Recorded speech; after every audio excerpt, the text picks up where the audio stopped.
우리는 참 열심히 살아갑니다.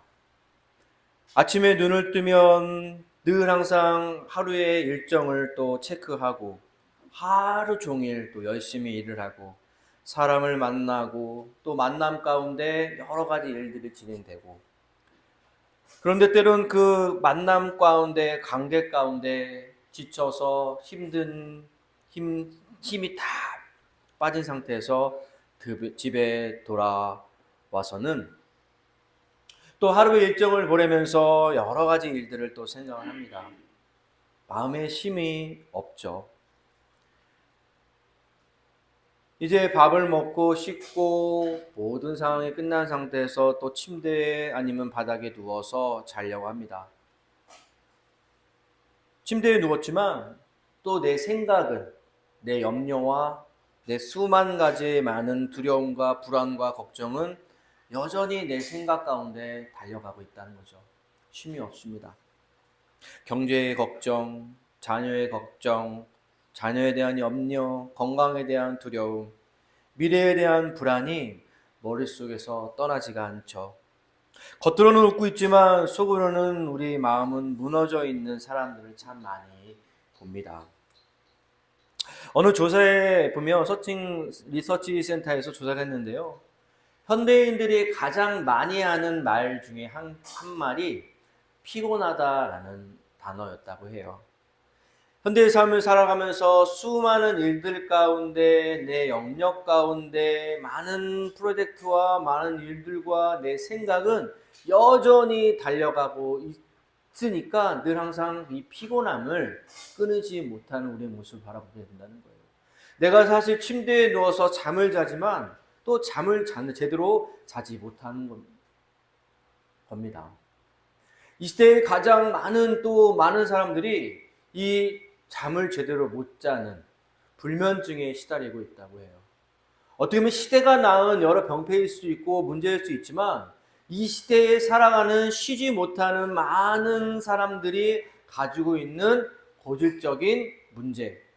오늘 이 문제가 어떻게 하면 우리 마음 가운데 쉼과 위로를 주는지 하나님의 말씀을 통해서 함께 위로를 받기를 간절히 소망합니다.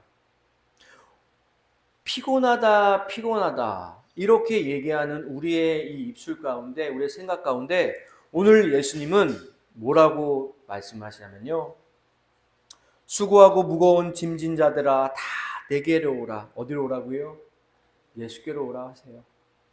수고하고 무거운 짐이 있는 우리의 모든 어깨에 메어 있는 수많은 어려움과 힘듦 가운데 예수님은 다 나에게 오라고 말씀하세요.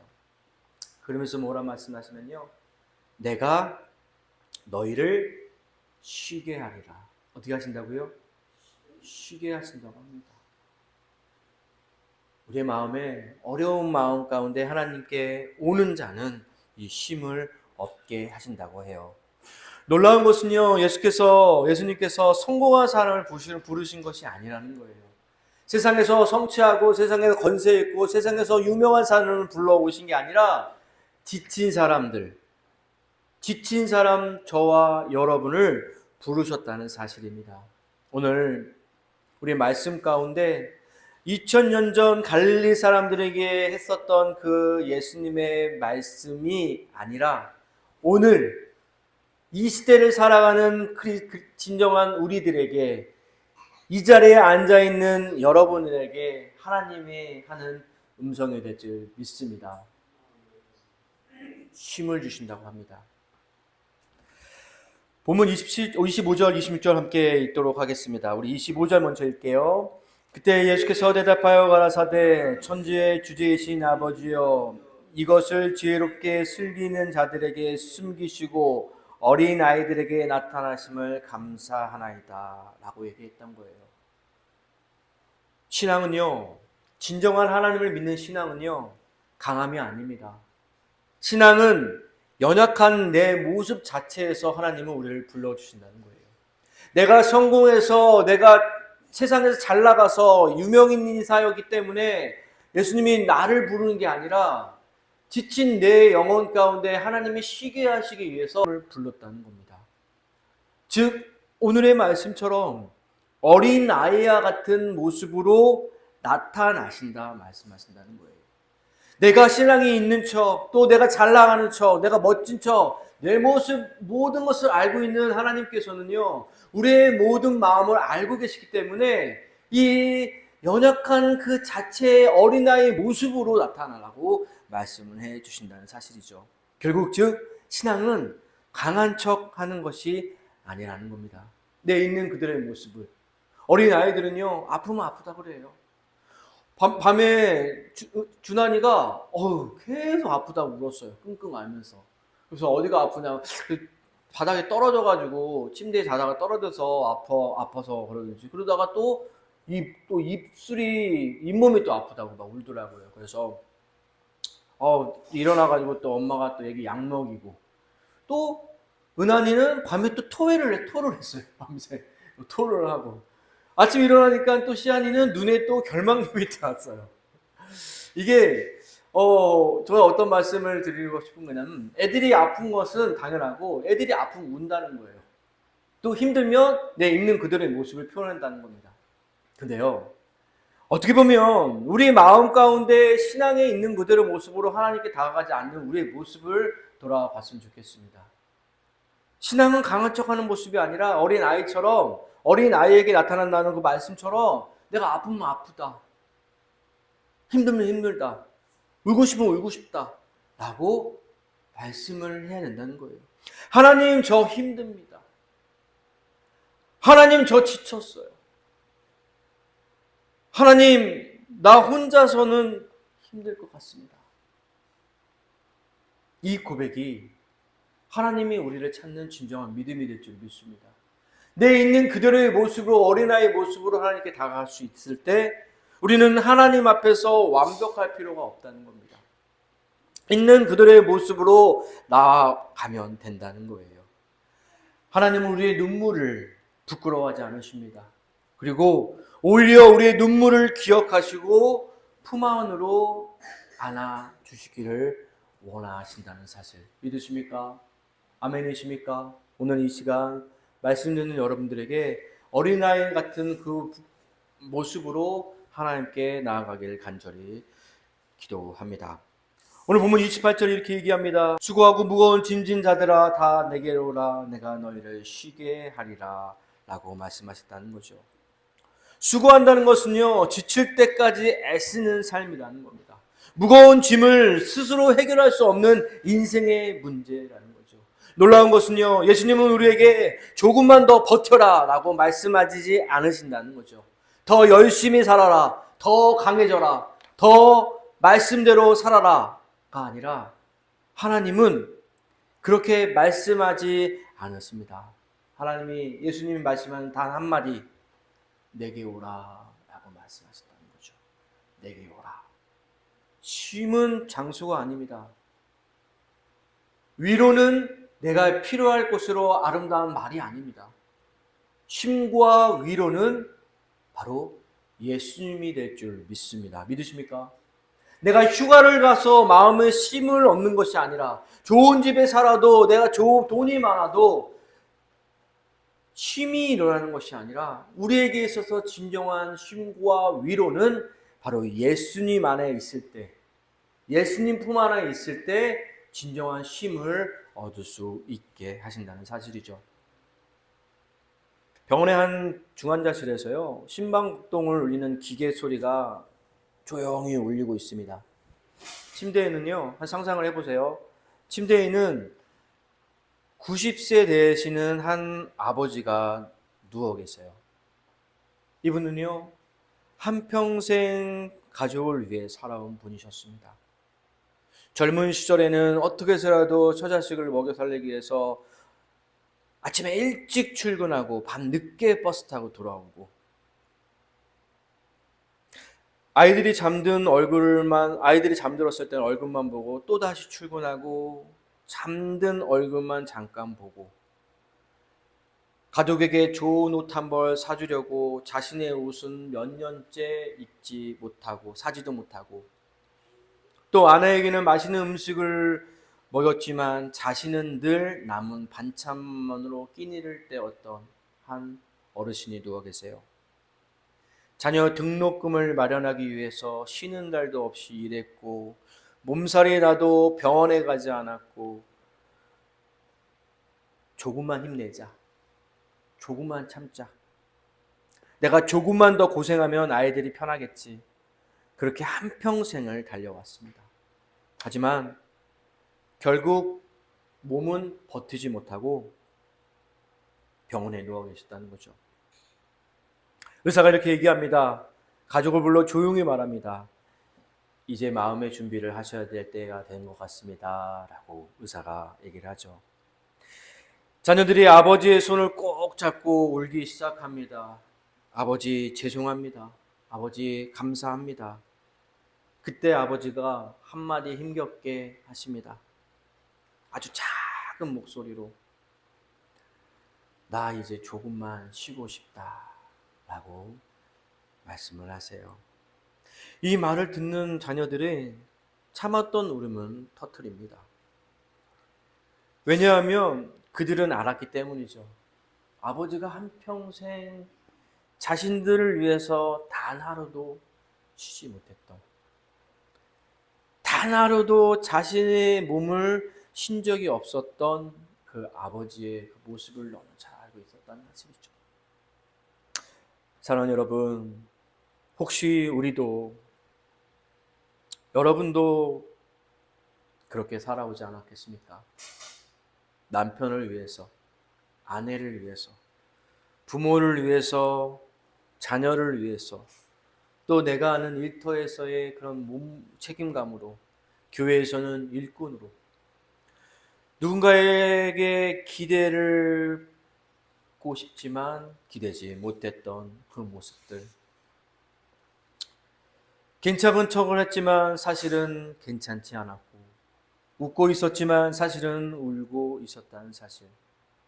속으로는 이제는 너무 힘듭니다 라고 외치고 싶었지만 처자식과 자녀와 또 많은 사람들을 봤을 때 그렇게 하지 못했던 모습. 우리에게 있어서 삶의 가장 귀한 하나님의 은혜가 바로 이 힘든 영혼들에게 찾아온다는 사실이라는 거죠. 우리 나아가는 성도님들, 이제 노년의 삶을 사시면서 정말 지금까지 너무나 열심히 잘 이렇게 살아오셨습니다. 너무나 감사합니다. 또한 이제는 내가 살아왔었던 그 수많은 일들과 그 염려와 힘든 가운데 이제는 여러분 하나님 앞에 더 품에 안겨 쉼을 얻게 되길 간절히 축원합니다. 하나님은 여러분의 수고를 너무나 잘 알고 계십니다. 예수님은 여러분을 계속 끝없이 두 팔 벌려 기다리고 계신다는 사실이죠. 그래서 예수님은 우리에게 오늘 이렇게 말씀하십니다. 수고했다. 참 잘 버텼다. 많이 힘들었지. 이제 내게 와라. 이제 나에게 더 가까이 와라. 내가 너를 쉬게 하겠다. 라고 말씀해 주신 것 같습니다. 사랑하는 여러분, 우리가 어렸을 때 넘어지면요, 가장 먼저 누굴 찾죠? 엄마를 찾습니다. 아빠를 찾고요. 엄마 아빠 품에 안기는 순간 모든 상처는 그대로인데 이 상처는 아물지도 않았는데 울음은 멈춥니다. 상처가 없어서가 아닙니다. 이 아이에게 안길 품이 생겼기 때문이라는 거죠.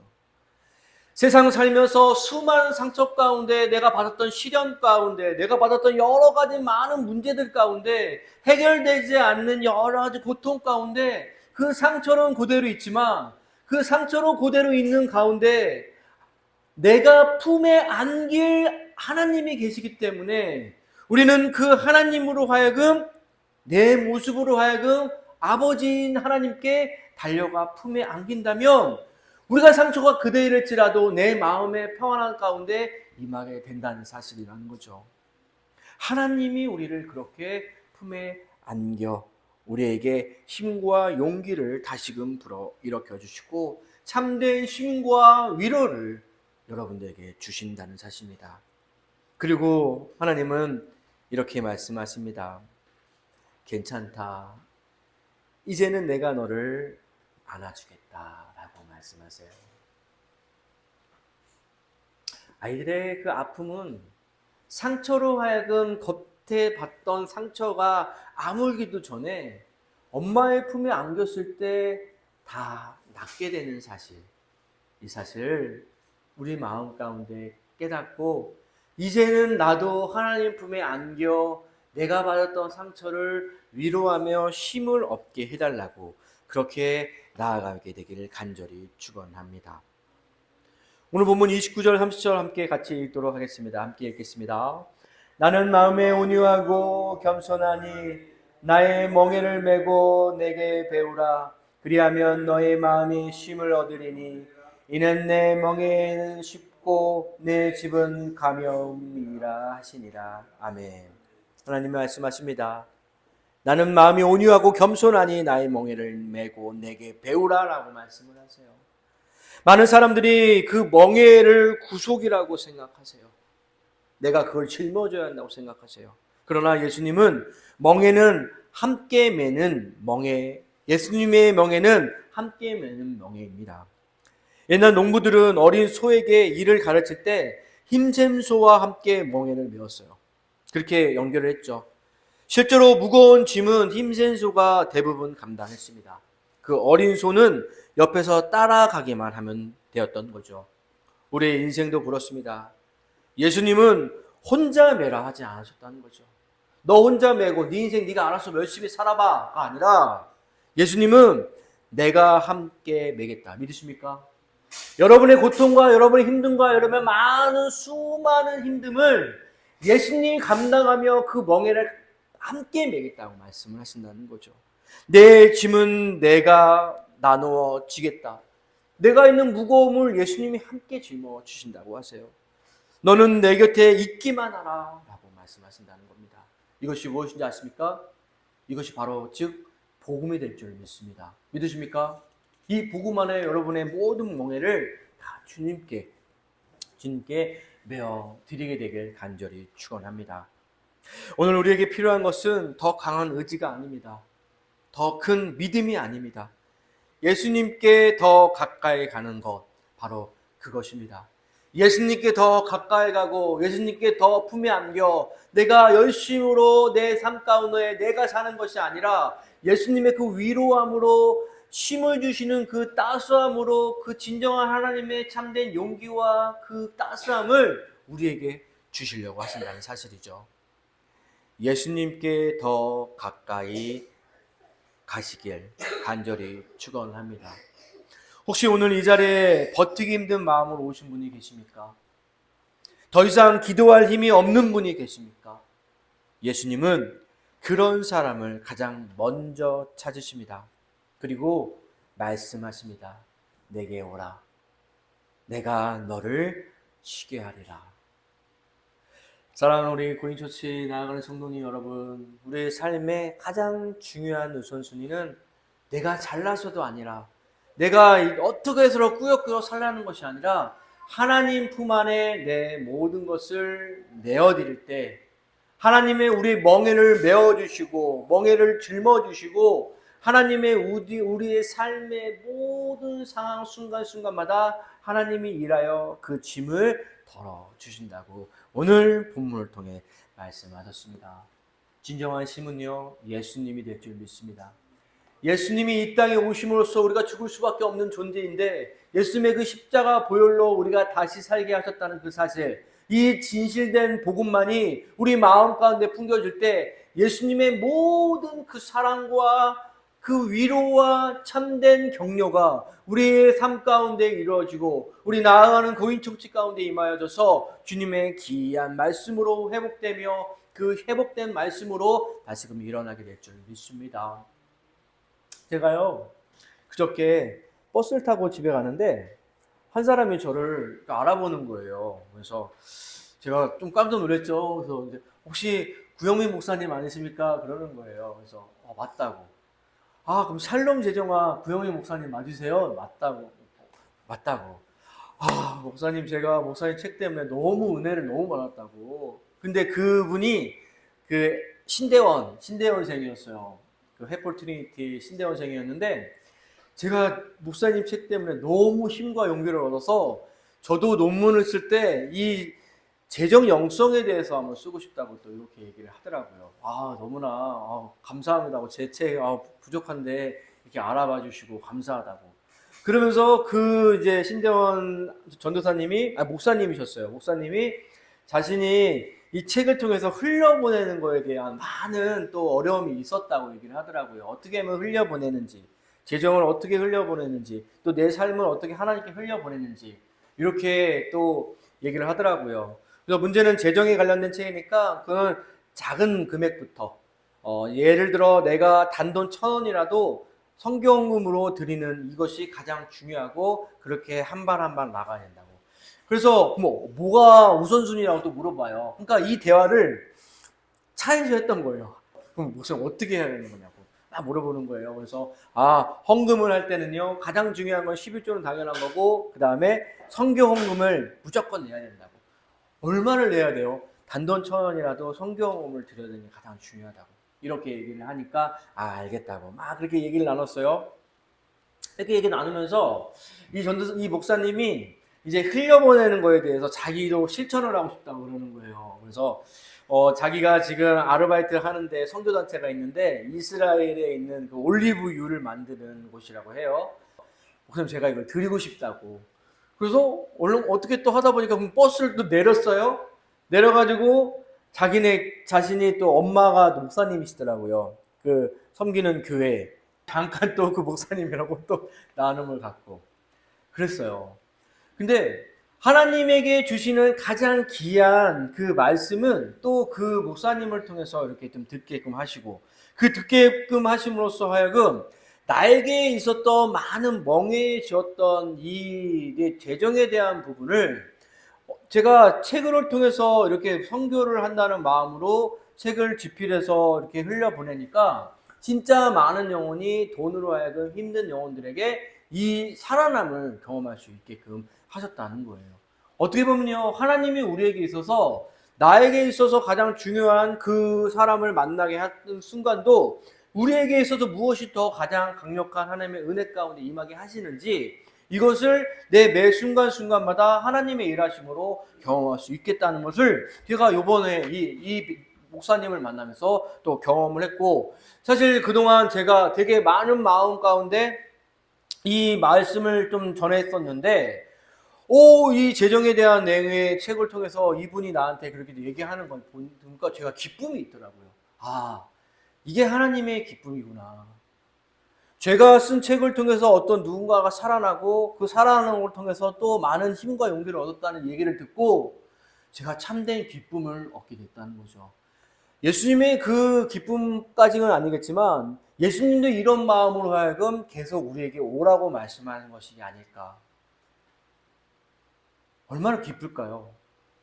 힘들고 지치고 교회에 많은 힘들어하는 그 영혼이 자신한테 와서 기도하며 주님 살려달라고, 주님 도와달라고 이렇게 외치는 마음이 야, 너 네 알아서 해, 네가 마음대로 해가 아니라 잘 왔다, 내가 너에게 힘을 줄게 라고 이야기하는 게 아닐까라고 강한 하나님의 그 메시지를 제가 좀 해석을 하게 됐어요.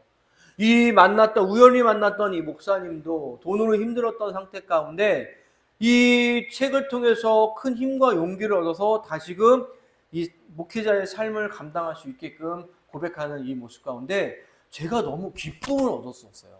제가 너무 기쁘더라고요.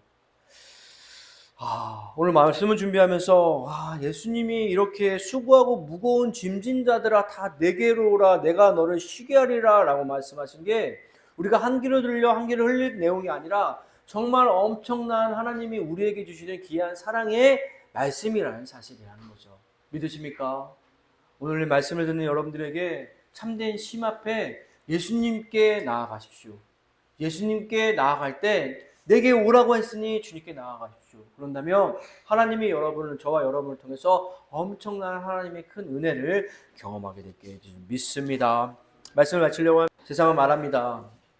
조금 더 성공하면 행복해질 거라고, 조금 더 벌면 괜찮아질 거라고. 하지만 예수님은 단 한마디 하셨어요. 내게 오라. 내게 오라. 우리가 진정 필요한 것은 휴식이 아니라 안식이 될 줄 믿습니다. 휴식은 몸을 쉬게 하지만 예수님은 영혼을 쉬게 하신다는 거죠. 휴식은 몸을 쉬게 하지만 예수님은 몸을 쉬는 뿐만이 아니라 내 영혼까지 쉬게 하신다는 사실. 이 사실을 믿고 이 예배를 마치고 돌아갈 때 여러분의 마음속에 이 음성이 오랫도록 남기게 되길 축복합니다. 수고했다. 잘 버텼다. 이제 내게 와라. 내가 너를 쉬게 하겠다라고 말씀하십니다.